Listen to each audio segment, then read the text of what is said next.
ከስክስ ጫማ እያደረግን ነበር የምንማረው። ምን ነው እናቴ ሴት አርጋ በፈጠረች ኖሮ ያልኩበት ጊዜ ደም እስክተፊ ነው የምትደፈቂው። በያጅ ነበርኩኝ። አሌክስ ምንም መሆን አይችልም። ያልተማረ ሀብታም ደሃን የፈጠረ ይመስለዋል። ሰው መሀል ስትቆም አታፍርም? ልብስ ለብስ ስትይ በፊቴ ላይ ተፋችብኝ። በታክሲ ሾፌሮችና ረዳቶች ተደፍራ የሞተች ልጅ ወድቃ ይቻላል። ቃላቶች ያጥሩኛል። እንዴት ናችሁልኝ ውድ የሺባ ፖድካስት ቤተሰቦች? ዛሬ እንደተለመደው እዚህ ስቱዲያችን እንግዳችን ይገኛል። የዛሬ እንግዳችን ማን ይሆን? ከ15 በላይ ፊልሞችንና ተከታታይ ድራማዎችን የሰራ እንዲሁም ደግሞ የደርግ ወታደር ተብያለሁ ባላቅም ግን ደግሞ ስለሱ ታሪክ ከኋላው ከራሱ ከባለቤቱ እንሰማለን ማለት ነው። እና ሙዚቃም እንደሚያቀነቅንልን ሰምቻለሁ። እሱንም ያው መጨረሻ ላይ እንደሚያቀነቅንልን ተስፋ እናደርጋለን። እስከ ፕሮግራማችን ፍጻሜ ድረስ አብራችሁ እንድትቆዩ ያልኩኝ። በነገራችን ላይክ፣ ሼር፣ ሰብስክራይብ ማድረጉን እንዳይረሱ። አሌክስዬ እንኳን ደህና መጣህ። እንኳን ደህና ቆየሽ። ጥሪያችንን አክብረህ እዚህ ስቱዲያችን ስለተገኘ ከልብ እናመሰግናለን። እናንተም ለቃለ ምልልስ ስለጋበዛችሁኝ ከልብ አመሰግናለሁ። አሌክስዬ ግን በነገራችን ላይ በጣም ረጅም ነህ። አሁን እንግዲህ ያው አስናቀኝ የመድኃኒዓለም ስጦታ ነው። አስናቀኝ በሆነ ረጅም ነኝ እያሰብን ነበር። በሆነ አስናቀኝ። አዎ እንግዲህ አሌክስ በጣም ረጅም ነኝ። በጣም ብዙ ሰዎችም ስክሪን ላይ ሳይሆንና በአካል ሲያዩኝ በጣም ነው የምገዝፍባቸው። እንግዲህ ኢትዮጵያ ውስጥ ካሉ አክተሮች እንግዲህ ረጅሙ እኔ ነኝ ብዬ አስባለሁ። ሜትር ከ91 ነኝ ቁመቴ። እንግዲህ ሌላ የሚበልጠኝ ካለ ደግሞ እኔ ያለሁኝ ብሎ የሚል ካለ እኔ ነበርኩ ተበላለው። እሺ አሌክስዬ ከምን እንጀምር? አሌክስ የተወለደ ከሚለው እንጀምር እስኪ። አመሰግናለሁ። አሌክስ አሁንም ያለው የተወለደው ልደታ ክፍለ ከተማ ውስጥ ልዩ ስሙ ቶሎሳ ሰፈር የሚባል ሰፈር እዛ ነው ተወልጄ ያደኩት። የአንድ 50 አለቃ ልጅ ነበርኩኝ። አሌክስ በወታደር ቀበቶ ተገርፌ ያደኩ ልጅ፣ አባቴ በደንብ አድርጎ ቀጥቶ ያሳደጎኝ ዛሬ ላይ እዚህ ደረጃ የመድረሴ የመጀመሪያው እንግዲህ ያው መድኃኒዓለም ነው። ቀጥሎ ደግሞ አባቴ ነው። በሶስተኛ ደረጃ ደግሞ ታላቅ እህቴ ስራ ላይ እንኳን ሆኜ 12 ሰዓት ቤት ነበር የምገባው። አባቴን እናቴን እንደሱ አልፈራም ነበረ እና ተወልጄ ያደኩትም አሁንም ያለሁት ልዩ ስሙ ቶሎሳ ሰፈር የሚባል ሰፈር ነው ያለሁት። ሰባተኛ ልጅ እንደሆንክ ሰምቻለሁ። ለቤቴ ሰባተኛ ልጅ ነኝ። መጨረሻ ልጅ ነው አይደለሁም።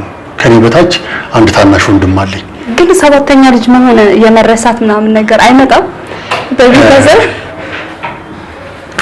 ለቤቴ የመጀመሪያ ወንድ ልጅ ነኝ። እና ቤተሰቦቼ በተለይ አባቴ ሲጠራኝ በስሜ አልነበረም የሚጠራኝ፣ ተመስገን ብሎ ነው የሚጠራኝ። ለቤታችን ሶስተኛ ልጅ ወንድ ነበረ። አጋጣሚ ያው በልጅነቱ ነው ያረፈው። ከዛ በኋላ እኔ ነኝ የተወለድኩት ወንድ ልጅ። እኔንም ሲያሳድጉ በጣም ብዙ መከራ ነበረ። በጣም ሂውጅ ነበርኩ ልጅ ሆኜ፣ ወድቅ ነበረ። በጣም ብዙ ነገሮች አጋጥሞኛል። እንግዲህ አባትና እናቴ ቤተሰቦቼ ሲነግሩኝ ነው። ከዛ በኋላ ደግሞ ያው ብዙ ነገሮች ያጋጥሙሻል። ማህበራዊ ኑሮ አለ። የወታደር ሰፈር ነው። እኛ ትምህርት ቤት ስንማር ከስክስ ጫማ እያደረግን ነበር የምንማረው የአባቶቻችንን። ለምንድን ነው? በስንት ዓመተ ምህረት ማለት ነው? ማለት እንግዲህ በሰባዎቹ ላይ ነው እኔ የጨረስኩት እና በዛን ጊዜ እንግዲህ የወታደር ጫማ አድርገን ነው የምንማረው። የአባቶቻችንን ቅጠልያ ሱሪ ያለ የእነሱ ሰፊ ስለሚያደርጉ እኛ በልካችን አስጠበበን ነበር የምናደርገው። ያንን እያደረግን ነው እንግዲህ ተምረን ያው እዚህ ደረጃ የደረስነው። እስኪ ወደ ኋላ ልመልስክና ኤሌመንተሪ ላይፍክ ምን ይመስል ነበረ? በጥባጭ ያው ወንዶች ስትባሉ በጥባጮች ናችሁ እንደምናውቀው ከሆነ እና ያንተ ኤሌመንተሪ ላይፍክ እና ሃይ ስኩል ስትገባ ምን ጠበቀክ? እንደጠበቅከው ነበር የደረሰክ ወይስ? ኤሌመንተሪ እየተማርኩ ባይዘው አስቸጋሪ ልጅ አልነበርኩም። ይህንን ቃለ ምልልስ የሚሰሙ የሰፈር ሰዎችም ወይም ሌሎቹም መናገር ይችላሉ። ከዛ በኋላ ደግሞ ያው ሃይስኩል ትገቢያለሽ። ሃይስኩል ስትገቢ ያኔ እንደዚህ ብትና አይደለም የምትደረጊው። ከአንድ ትምህርት ቤት ላይ ወደ አንድ ትምህርት ቤት ነው የምትሄጂው። አዲስ ልጆች አይደሉም የሚያጋጥምሽ። ምናልባት ክፍል ውስጥ ስትገቢ የሆኑ አዳዲስ ልጆች ሊመጡ ይችላሉ ከየትምህርት ቤቱ ያለፉ። ግን ብዙዎቻችን ከአንድ ትምህርት ቤት የሄድን ስለሆነ ምንም አዲስ ነገር የተለየ ነገር ያገኘሁት የለም። በጣም ደስ ይል ነበረ። እንግዲህ ሃይስኩል የተማርኩት ሽመልስ ሀብቴ ነው እና ለኔ ደግሞ በጣም ቅርብ ነበረ። ደስ የሚል ጊዜ ነው እንግዲህ እናሳልፍ የነበረው። ገጠመኝ የለም ሃይስኩል ትምህርት ቤት ያው ከጨርቆስ ልጆች ጋር ብዙ ጊዜ ያው ልደታና ጨርቆስ አይስማሙ ከጎላ ሰፈር ጋር ራሱ አይስማሙ እና ብዙ ጊዜ ጸብ ይነሳ ነበረ። ብዙ ጊዜ ትምህርት ቤት የማንገባበት ጊዜ እንትን ይል ነበረ። ከዛ በኋላ ደግሞ መሀከል ደግሞ የኛ ታላላቆች ይገቡና ከዛ በኋላ መስማማት ይመጣል። እንደገና ተመልሰን ትምህርት ቤት እንገባለን። የሆነ ጊዜ ደግሞ ወይ አንድ ጓደኛችን ይደበደባል ወይ የነሱ ሰፈር ልጅ ይደበደባል። ከዛ በኋላ ደግሞ ሌላ ጸብ ይመጣል እና እንዲህ እያልን ነው እንግዲህ ሽመልስ ሀብቴ ጨርሰን የወጣ ነው። በጥዋጭ ነው በእውነቱ አይደለም፣ በጥዋጭ አይደለም። ተደባዳቢ ነው። ለምን መሰለሽ ማንም ሰው እኮ ዝም ብለሽ ስትነኪው ዝም አይልሽም። አንቺ ሴት ነሽ አይደል? ዝም እየመጥቼ መንገድ ላይ ብነካሽ ዝም ትያለሽ እንዴ? ስለዚህ ወደ ውትድርና ህይወት ልገባ ቻልክ ማለት ፋሚሊዎቹ ግን ወታደር ናቸው። አባቴ ወታደር ነው። አባቴ ወታደር ነው። ታላቅ እህቴ የቤት የመጀመሪያ ወታደር ነበረች። ኦልሞስት አሁን ያው ጡረታ ወጣለች። ያው እናትና አባቴ በህይወት የሉም እና ወደ ወታደር ቤት የገባሁት በእኛ ጊዜ ብሔራዊ ውትድርና ነበረ። ሰባዎቹ መጨረሻ ምናምን አካባቢ ብሔራዊ ውትድርና ነበርና በዛን ወቅት ደግሞ 102ኛ አየር ወለድ ክፍለ ጦር ይቀጥር ነበረ። ሲሄድ ስሜን መዘገቡ፣ ሌላው ፊዚካሉ ይታይ ነበረ። እኔ የዛንም ጊዜ በጣም ረጅም ነኝ። እንግዲህ ይሄው አሁን የምታየው ቁመት ነው። ቀጭን ነበርክ? አዎ ቀጭን ነበርኩኝ። ግን እንደዚህ ቀጭን የምትይው በጣም ቀጭን አልነበርኩም። ከአሁን ትንሽ እና ፊዚካል አላሉኝ። በቃ ቀጥታ ነው ወደ ሜዲካል ነው የገባሁት። ሜዲካል አለፍኩኝ። እንግዲህ የአየር ወለድ ቤት ስልጠና እጅግ በጣም ከባድ ነው። እንደ ሌላ ወታደር ቤት ስልጠና አይደለም። አመት ከ3 ወር ነው የሰለጠነው። እግረኛ ኮርስ አለ፣ ዝላይ ኮርስ አለ፣ ኮማንዶ ኮርስ አለ። እነዛን ሁሉ ነገሮች ነው የምትጨርሺው። እነዛን ሁሉ ነገሮች ደግሞ ለመጨረስ አንዳንዴ ወንድነትሽን የሚፈታተርበት ጊዜ አለ። እኔ አንዳንዴ ምን ነው እናቴ ሴት አድርጋ በፈጠረች ይኖሮ ያልኩበት ጊዜ አለ። ለምን በጣም ብዙ መከራዎችን ነው የምታሳልፊ። ግን እነዛ ሁሉ መከራዎች መጨረሻ ላይ ጨርሰሽ ስትወጪ በጣም ትዕግስተኛ ነው የሚያደርግሽ እና እጅግ በጣም በህይወቴ የምኮራበት የገጠመክ እዛ ውስጥ እየሰራ በጣም ከባዱ ገጠመኝ በጣም ከባዱ ገጠመኝ ምን መሰለሽ? ወንዝ መሻገር ላይ የሸረሪት አካሄድ ነው የምትሄጂው። የሸረሪት አካሄድ ምንድነው? እዛ ጋር ገመድ አለ፣ እዚህ ጋር ገመድ ይታሰራል። እታች ያለው ባህር ነው፣ ውሃ ነው። አስተማሪዎችሽ በጀልባ እዛ አሉ። ከወደቅሽ ደም እስክትተፊ ነው የምትደፈቂው። ለምን? ሰነፍ ነሽ። የምትሄጂው ግራ እጅሽ ሲሄድ ቀኝ እግርሽ ነው የሚከተለው፣ ቀኝ እጅሽ ሲሄድ ግራ እጅሽ ነው የሚከተለውና እንደዚህ ነው የምትሄጂው። ይሄ እንዳለ ሙሉ ሰውነትሽ ወደ ላይ ወደ ሰማይ ነው። ከጀርባሽ ምንድነው ያለው? ውሃ ነው። ስታርፊ ገመዱ ላይ እንደዚህ ነው የምታርፊው። ገመዱ ላይ እንደዚህ አርፈሽ ተሳስተሽ ዝቅ ብለሽ ካይሽ እንደዚህ ጭው ነው የሚልብሽ። ከዛ በኋላ እንግዲህ ያው ትወድቂያለሽ።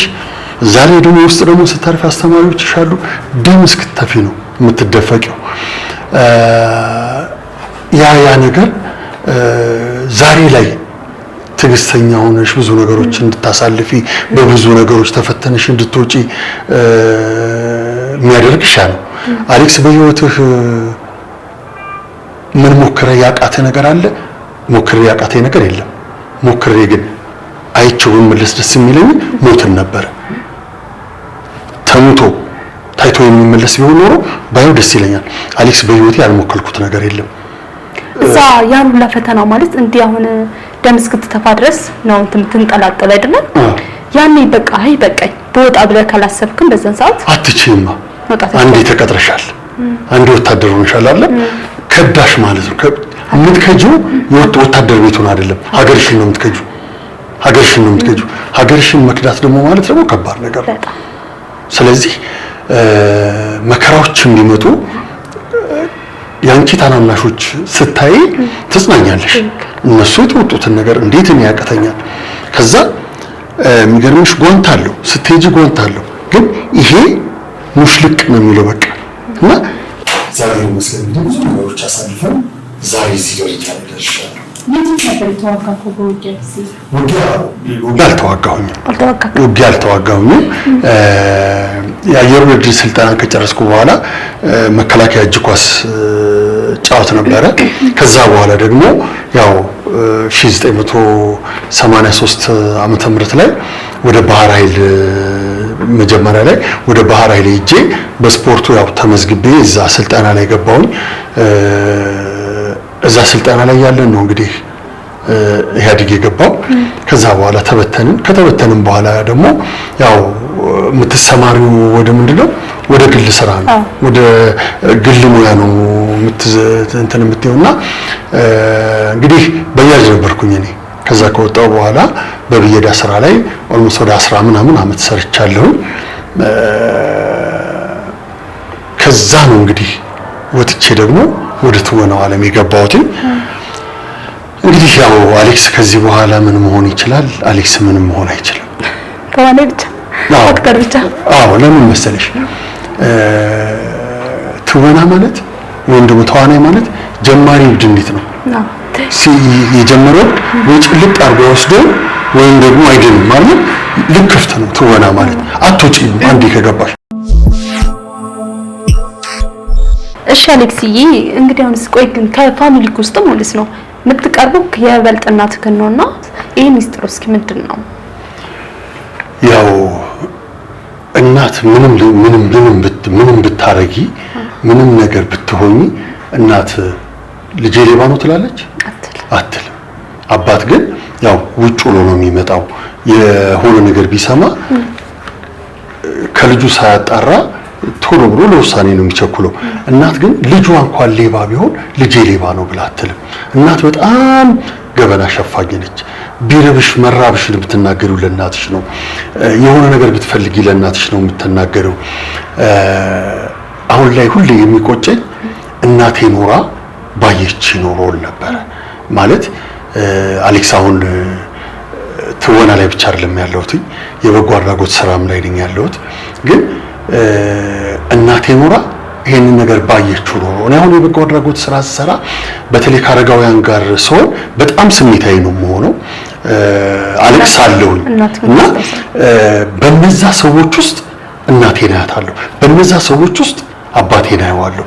እና እናቴ ኖራ በህይወት ኖራ ብታይ ምን ያክል ደስተኛ ሆን እንደነበር ከዚህ የበለጠ ልነግርሽ አልችልም እንጂ ያው ለኔ አባቴም በተለይ ከአባቴ ጋር አብረን ስንወጣ ብዙ ሰዎች ታናሽና ታላቅ አድርገው ነው የሚወስዱን። አባቴ እንደኔ ረጅም ነው፣ ግን ወንድማማቾች ወጡ ነበር ምን ሰዎች ይሉን የነበረውና አባቴንም እንግዲህ ከእግዚአብሔር ቀጥሎ ለኔ እሱ ነው። አሁን የእግዚአብሔር እናት ድንግል ማርያም አይደለች?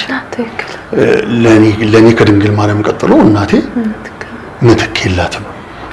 አባቴም ለረጅም ጊዜ በተለይ ማየ እስክትሞት ድረስ ብዙ ጊዜ ቀብር አልሄድም ነበረ። ከአባቴ ጋር እንደ አባት ብቻ አይደለም፣ እንደ ታላቅ ወንድም፣ እንደ ጓደኛ፣ እንደ ሁሉ ነገር ነበረ። የትም ነበር ይዞኝ ሄድ የነበረው እና ለኔ ቤተሰቦቼ ልነግርሽ አልችልም። አሁን ታላቅ እህቴ ያለች አሁን አሜሪካ ነች ያለችው። አሁን ቅርብ ጊዜ ነው ሄደችው። ድራማዎችን ባየች ቁጥር፣ ፊልሞችን ባየች ቁጥር ታለቅሳለች። የምታለቅሰው ለምንድን ነው? አሌክሳንደር ነገር ሆኖ አይደለም፣ ግን አሌክስ እዚህ ደረጃ ላይ ደርሼ ማየቷ ነው የሚያስለቅስ። እስኪ ስለ ኪነ ጥበብ ህይወትክ። በፊት መሆን ፈልጌ የነበረው መዝፈን ነበር።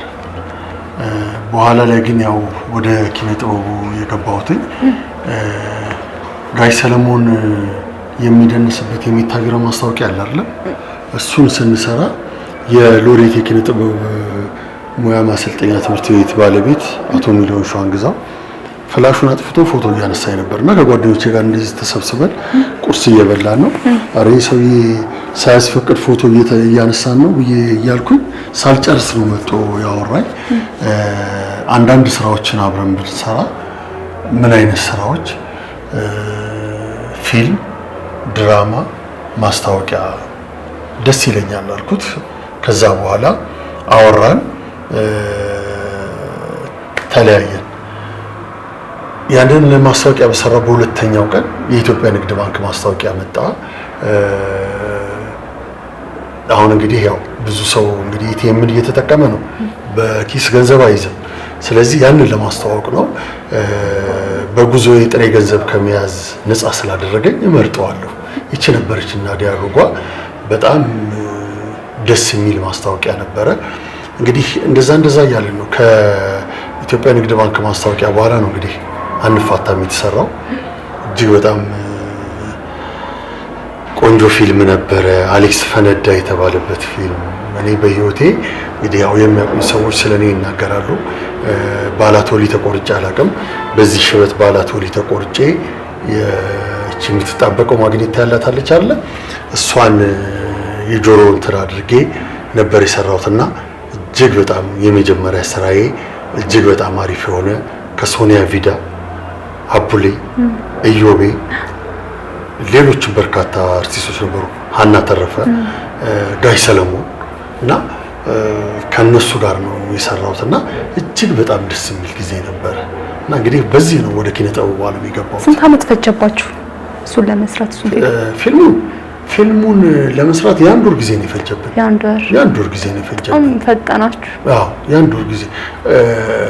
ምን አለ መሰለሽ አንዳንዴ ክሩ አንድ ቦታ ላይ ከተሰባሰበ፣ ለምሳሌ ይሳቅ ፊልምን አይተሽው ከሆነ ይሳቅ ፊልምን በ10 ቀን ውስጥ ነው የጨረስነው። አንድ ቦታ ላይ ነው ሁላችንም የነበርነው። ደራሲ እና ዳይሬክተሩ፣ ፕሮዲውሰሩ፣ ፕሮዳክሽን ማናጀሩ ወንድማማቾች ነበሩ። የአንድ ቤተሰብ ፊልም ነበርና እናታቸው G+3 ቤት ተከራይተው ነው አንድ ላይ ሆነን የተሰራውና ደራሲና ዳይሬክተሩ አብርሃም ጉዳዬ ይባላል። እጅግ በጣም የምወደው እጅግ በጣም የማከብረው ዳይሬክተር። እናታቸውን ይዘው ነበር የመጡት። እናት ደግሞ ሰራተኞቿን ይዛ ጠዋት ከእንቅልፍሽ ስትነሺ ምን ይሰራልሽ ተብለሽ ነው የምትጠየቂው። ሁሉም ተጠይቆ ነበር ቁርስ የሚበላው። ምሳ ስንበላ የነበረ ጨዋታ ምናልባት ታውቂው ከሆነ J123 ዮሴፍ ይቦንጎ ዮሴፍ ነበረ ካሜራማኑ። ዮሲ ደግሞ እጅግ በጣም ጨዋታ የሚችል ልጅ ነው። ጨዋታ የሚችል ካሜራማኖች በብዛት እንደዚህ ናቸው። አዎ ጨዋታ የሚችል ወጣት ነው። ስራ ከጨረስን በኋላ 11 ሰዓት 12 ሰዓት ነበር ሌሊት የምንተኛው። በቃ ቁጭ ብለን ስንጫወት ሳናስበው ይነጋ ነበር። ከዛ እስከ 4 ሰዓት ተኝተን ተነስተን ስራ እንገባ ነበር። በደንብ አምሽተን ነበር የምንሰራውና እጅግ በጣም ፈጣን ስራ ለኔ ይሳቅ ነበረ። በ10 ቀን ውስጥ ነው የጨረስነው። ያ ቤተሰባዊነት ግን እስካሁን ደስ ቃለ ቀጥሏል? አዎ በተለይ እዛ ከነበረ ክሩ ጋር ከደራሲና ከዳይሬክተሩ ቤተሰቦች ጋር ከራሱ ከአብርሽ ጋር አሁን ድረስ ተነፋፍቀን ነው የምንገናኘው እና አብሬያቸው ከሰራሁት ልጆች ጋር እጅግ በጣም እኔ ምናልባት አላቅም አስቸጋሪ ባህሪ ሊኖረኝ ይችላል። እኔ እንደዚህ ነኝ ብዬ አልልም፣ ግን ብዙ ጊዜ ቀረጻ ላይ ሄጄ ለአንድ ሲን ጠርተሽ ጠዋት ይዘሽኝ ወጣሽ ማታ ብሰራው ለምን እስካሁን አቆያችሁ ለምን ይሆን አልልም። ለምን ተከፍሎኝ ነው የምሰራው፣ ስራዬ ነው። ለኔ ትወና ስራ ነው። ምናልባት የሌሎቹን አላቅም፣ ለኔ ግን ስራ እስከሆነ ድረስ መንግስት ስራ አስተካክሬ ብሰራ ሰዓቴን ጠብቄ ነው የምወጣው። ስራ የለኝ ብዬ አልወጣም አይደለም እንዴ?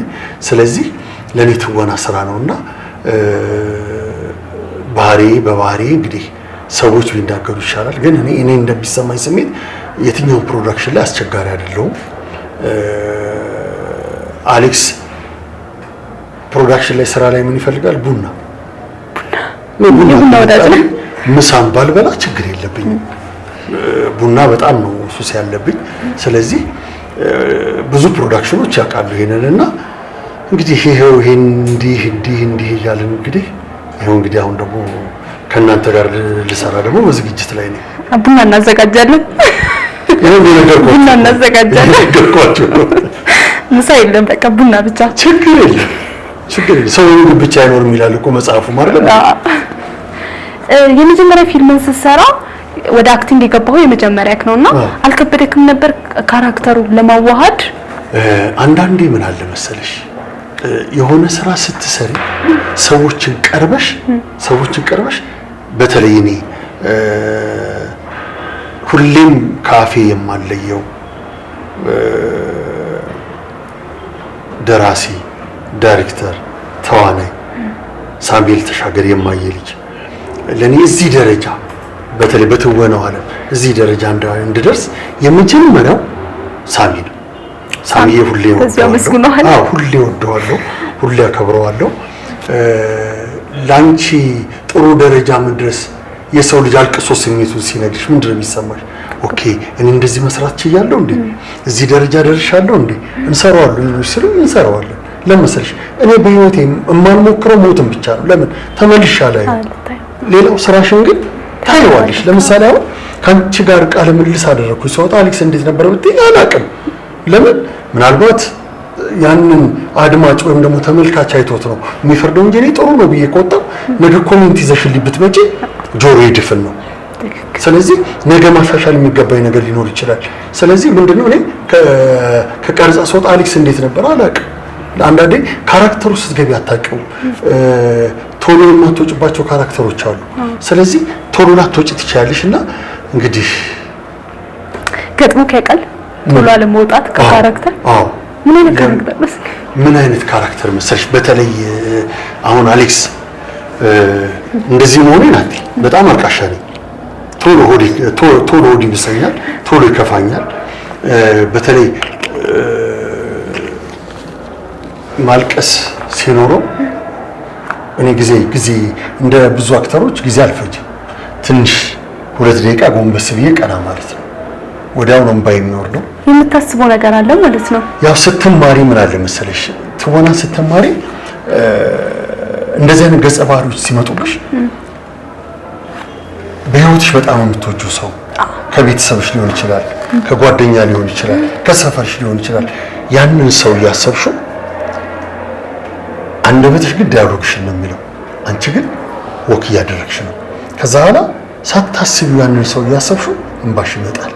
ለምን አብረሽ ያሳለፍሽው ትዝታ፣ አብረሽ የተጫወትሽው፣ የበላሽው፣ የጠጣሽው፣ የሄዳችሁበት ብዙ ቦታ ሲመጣ እንባሽ ነው የሚመጣው። ከዛ በኋላ ለዳይሬክተር ምልክት መስጠት ብቻ ነው። አንዴ ከገባሽ በዚህ ላይ ደግሞ የሚያጫውትሽ ሰው ይወሰነዋል። ለምሳሌ እኔ እያለቀስኩ ድርቅ የምትይ ከሆነ አንቺ የኔንም ካራክተር ይዘሽው ገደል ነው የምትገቢው። አለበለዚያ እኔ እያለቀስኩ አንቺ አይን ላይ የእንባ ስሜት የማይ ከሆነ ሞሬኒ ስሜት እየጨመረ ነው የሚመጣ። እንባሽ ሲወርድ ደግሞ የበለጠ ይሆናል። ገብቶሻል አይደል? ስለዚህ አንዳንዴ ተጫውቶ የሚያጫውትሽ አክተር ሲሆን እንዴት ደስ ይላል መሰለሽ። ደስ የሚል ስሜት ሆኖ ትሰሪዋለሽ። አለበለዚያ ያንቺንም ካራክተር ይዤ ገደል ልገባ እችላለሁ። ድርቅ ካልኩብሽ አንቺንም ካራክተር ይዤ ገደል ነው የምገባው እና ስለዚህ ስሜት እንደሚጋባ ታውቂያለሽ። ለምሳሌ በካራክተር ብቻ አይደለም፣ በኖርማል ህይወትሽ ሰው ሲያዝን ስታይ ታዝኛለሽ አብረሽ። በሆነ ነገር ሰው ሲስቅ ስታይ አብረሽ ትስቂያለሽ አይደል? ስለዚህ ስሜት ይጋባል። ስለዚህ ስሜት ይጋባል እና አሁን ላይ የመጡ አክተሮቻችን ለማማት አይደለም። አሁን ላይ የመጡ አክተሮቻችን ሽንኩርት ተደርጎላቸው ቪክስ ተደርጎላቸው ማልቀስ የማይችሉ አክተሮች ናቸው ያሉትና አሁን እንደነሱ አይነት ሲገጥምሽ ስሜትሽን ይዘውት ገደል ነው የሚገቡት እንጂ እኔ ስሜት ካራክተርን ለመጫወት እዚች ጋር አንብቤ እዚህ ጋር መጫወት እችላለሁ። ችግር የለብኝም። ምን ብሰራው ብለክ ብታስበው ካራክተር ያልተሳካለ ወይኔ አሌክስ በቃ አለ ይሄንን ካራክተር በደንብ መስራት ይችላል ብለህ የምታስበው ካራክተር አለ? አሌክስ ደግ አባት ሆኖ መጫወትና አንታጎኒስት ሆኖ መጫወት ይችላል። አሌክስ በህይወት ያልሆነ ብዬ የማስበው ኮሜዲ ዘውግ እነሱን የምችል አይመስለኝም።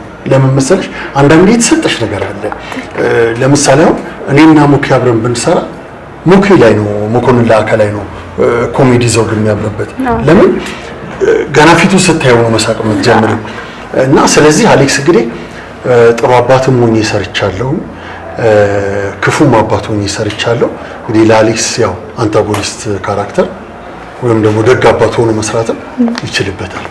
የሆነ ካራክተር ስትሰራ ብሔራዊ ቲያትር አካባቢ ከሆነ ሰው ነው የሰማሁት ተፍታባለች። ልክ ነሽ። የኛ የሁላችን ታሪክ ድራማ ላይ ከሚስቴ ጋር የተማርኩ ነኝ ብላ የምታስበው አንዳንዴ ያልተማረ ሀብታም ድሃን የፈጠረ ይመስለዋል። እና ብዙ ጊዜ በትምህርቷ ትመጻደቃለች። ሴት ልጄን በጣም ነው የምወዳት። ወንዱ ልጅ ደግሞ ሁሌ በቃ የሆቴል ቤት ባለቤት ነኝ እኔ። ሁሌ ኳስ መጫወት ነው የሚወደው። ሴቷ ልጅ ግን እኔን ታግዘኛለች። በዛ የተነሳ በጣም እንደበድባትና ጎበዝ ሜካፕ አርቲስቶች ነበሩ። አክም ቤት ተኝታ አንድ ቀረጻ ላይ ልንገርሽ፣ እንደውም ከሱ በፊት ቀረጻ ላይ ስወጣ ቃናዎች ይሰሩበት የነበረው ደም ይሄ ሆሊውድ ይሰራበት የነበረው አለ እሱን ነው ያመጡትና ስወጣ ፖሊስ ይዞ ነው የሚወጣው። በካቴና ታስሬ ያለው ፓካውቴ ደም በደም ሆኗል። ይሄ እዛ አካባቢ እጄ ሁሉ ደም በደም ሆኗል። ስወጣ ቃሊቲ አካባቢ ነበር እንሰራ የነበረው። አይ ሳስቡ ይሳቂ ልክ አንድ ትልቅ አባት ናቸው። ዱላቸው ከዘራቸው ጫፉ ላይ ብረት አለው ለጥ አድርገው ብድግ ይላሉ እና ታስሬያለሁ። ሰዎች ባይኖሩ ምንም ነገር ማድረግ የምችለው ነገር የለም። ለምን ነው ፒለን በቃ እውነት ነው የመሰላቸው ሚስቱን ገሎ ወጣ ነው የተባለው እና እውነት መስሏቸው ዱላቸውን ላጥ አድርገው ነው የመጡት። በቃ እንደዚህ ነው ያልኩት እኔ። ሰዎች ያዟቸው። ከዛ ላይ እንዴት ይገላታል?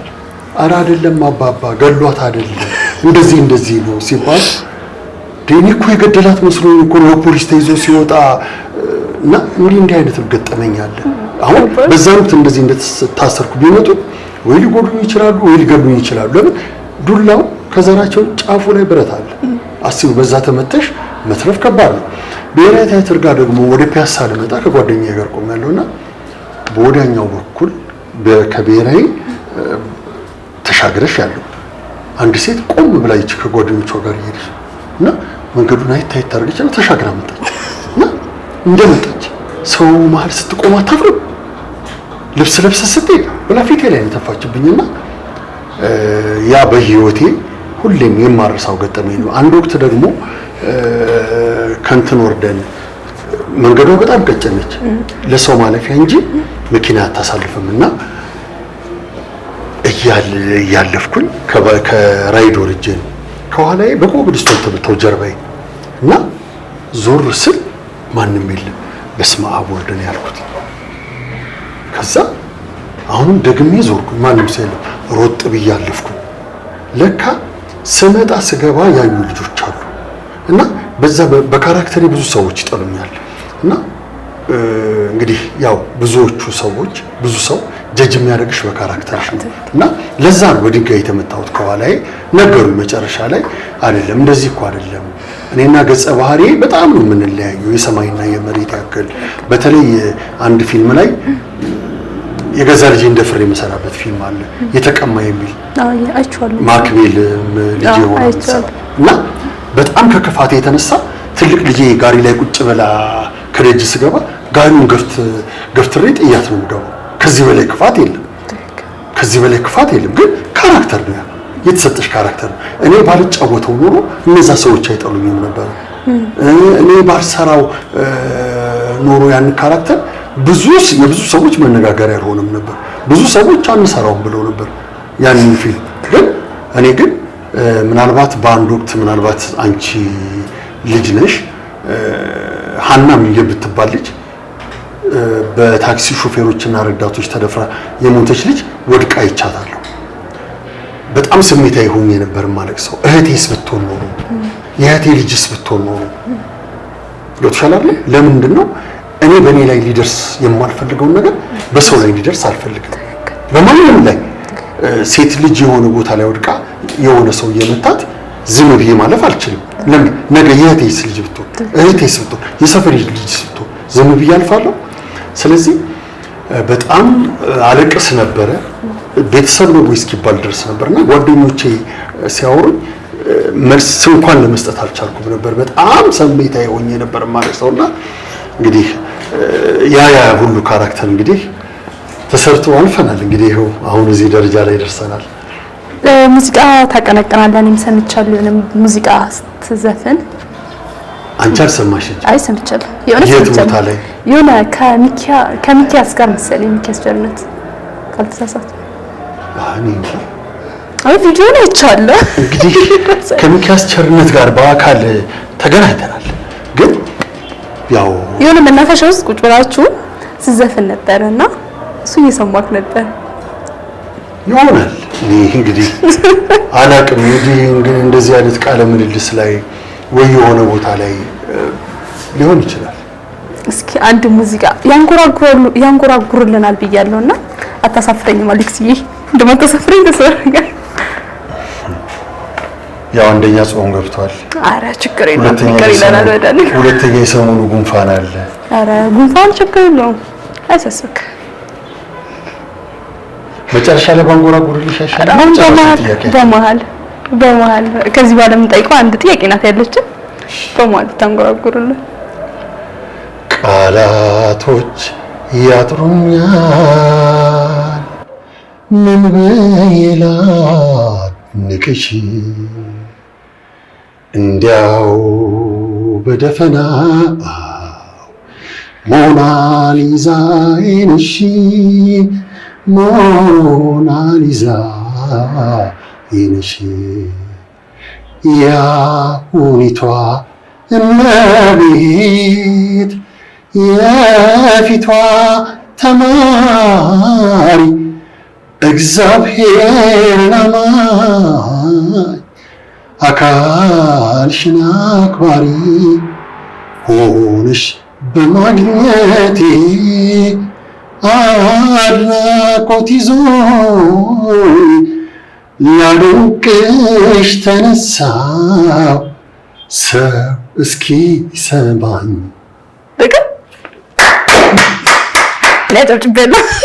ይህ ሙዚቃ ነው ስትዘፍን የሰማሁት እኔ ራሴ እና ይህ ዘፈን ትወዷለህ ልበል? አዎ ኢትዮጵያውያኖች ቆንጆዎች ናቸው። ከማንም ከየትኛውም ዓለም የበለጠ ኢትዮጵያውያኖች ቆንጆዎች ናቸው። አንዳንዴ እኔ ሳስበው እግዚአብሔር ለኛ አድልቷል። ለኛ አይደለም ለኛ ለኢትዮጵያውያን አድልቷል። የትኛውም ቦታ ብትሄጂ የትኛውም አካባቢ ብትሄጂ ኢትዮጵያውያን በጣም ቆንጆዎች ናቸው እና ጋሽ ጥላሁንን ስለምወደው ጋሽ ጥላሁን ነፍሱን ይማር።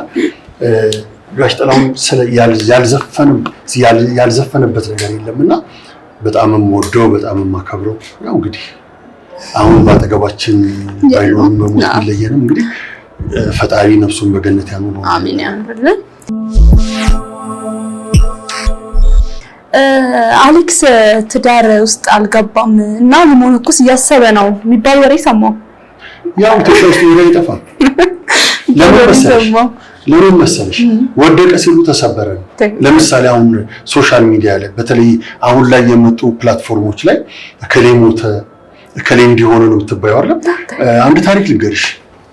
2013 ዓ.ም ሌሊት 6 ሰዓት ከ20 ነው ከቀረጻ የገባሁትና መኪና አድርሶኝ እንደገባው በቱታና በጥላ ጫማዬን አውልቄ ብቻ አልጋ ላይ እንደ ቀልድ ነው አረፍ ያልኩት። ቆንጆ እንቅልፍ ይዞኝ ሄደ። በዛች ቅጽበት 6 ሰዓት ከ20 ከገባሁበት እስከ 7 ሰዓት ድረስ አሌክስ ሞተ ተብሎ ተፖስቷል።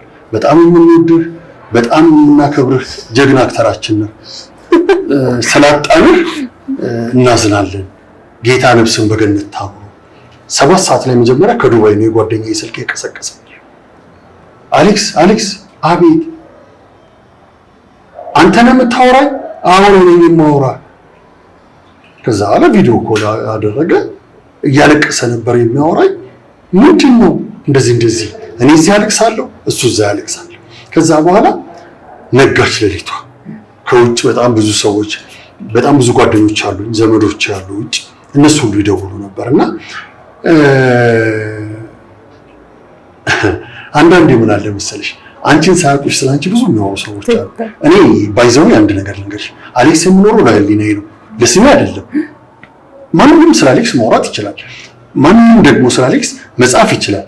አሌክስን መጥቶ ግን መንካት ከባድ ነው። ለምን መሰለሽ እዚህ ጋር ቁጭ ብለሽ እንደፈለገሽ መሳደብ ትችያለሽ፣ እንደፈለገሽ መጻፍ ትችያለሽ። እኔ ግን መጥተሽ መንካት ከባድ ነው።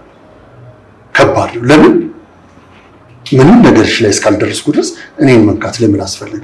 ተሳደቢ፣ እዚህ ጋር ተጽፎ ይነበብብኝ፣ እንደፈለገሽ በይ። እኔን የሚያውቁኝ ሰዎች ያውቁኛልና። ስለዚህ በጣም ብዙ ይባላል። ሌላውን ነገር ተይውና ሌላ ነገር ልንገርሽ። በተለይ ከነ ማስረጃው ነው። ማስረጃው ሁሉ አለኝ። የበጎ አድራጎት ስራ ላይ ነኝ አሁን ያለሁት። ቢያንስ ወደ 4-5 ቦታ የበጎ አድራጎት አምባሳደር ነኝ። ፈረንሳይ ለጋሲዮን ኬላ ላይ 3 ልጆች ታሙ፣ 3 ልጆች አሳክመናል።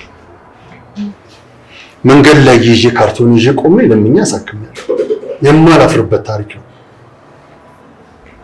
እኔ ተዋናይ ነኝ፣ ብዙ ህዝብ ያቀኛል።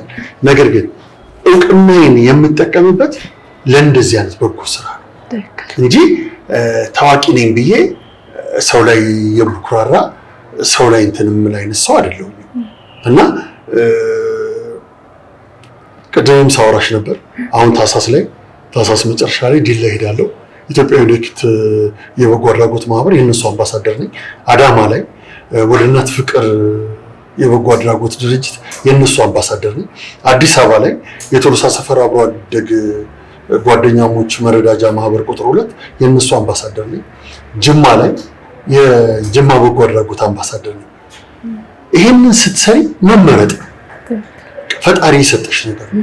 እኔ አሁን ነገ የምወድቅበትን አላውቅም። ዛሬ አሁን ከአንቺ ጋር እያወራሁ አሁን እዚህ ካለው ክሩ ጋር ነኝ ያለው።